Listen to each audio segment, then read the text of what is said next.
শখের বসে রান্না করতে কার না ভালো লাগে, কিন্তু সেটা যদি হয় গিনেজ বুকে রেকর্ড গড়তে, তাহলে তো আর কথাই নেই।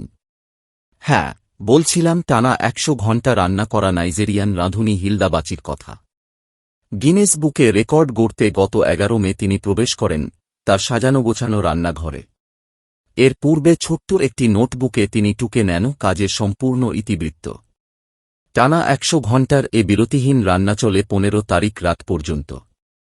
এর মধ্যে তিনি তৈরি করে ফেলেন স্থানীয় নাইজেরিয়ানদের পছন্দের সব ভোজন, যেখানে ছিল প্রায় ১২ পদের লোভনীয় সব সুস্বাদু খাবার। আমিষে ভরপুর এসব খাবারের পাশাপাশি পশ্চিম আফ্রিকার জনপ্রিয় খাবার জলফ ভাতও ছিল বাচির রান্না করা খাবারের পসরায়। জলফ ভাত রান্নায় চিকেন লম্বা চালের সঙ্গে নির্দিষ্ট পরিমাণে পেঁয়াজ, মরিচ, লবণ, সবুজলাল শাকসবজি ও মাংসের সংমিশ্রণে তৈরি হয় এটি। রান্না চলাকালীন সময়ে প্রতি ১ ঘণ্টা পর পর ৫ মিনিটের ছোট্ট বিরতি পেয়েছেন বাচি। ইচ্ছে হলে ১২ ঘণ্টা পর ৫ মিনিটের এই বিরতি একত্র করে ১ ঘণ্টার জন্যও নিতে পারতেন তিনি। গিনেস রেকর্ডের নিয়ম অনুযায়ী ঘুম, গোসল, স্বাস্থ্য পরীক্ষা ও অন্যান্য কাজের জন্য দেওয়া হয় এ বিরতি। ১০০ ঘণ্টার রুদ্ধশ্বাস এ ম্যারাথন রান্না শেষে বাচি জানান, অনেক দিন থেকেই রেকর্ড গড়ার এ কর্মযজ্ঞ সামাল দিতে শারীরিক ও মানসিকভাবে প্রস্তুতি নিচ্ছিলেন তিনি, যা সফলভাবে সম্পন্ন করতে পেরে খুবই খুশি।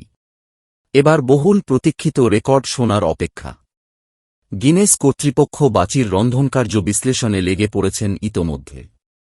বলা যায়, খুব শীঘ্রই জানানো হবে কীর্তিগাঁথা এ সাফল্যের ঘোষণা।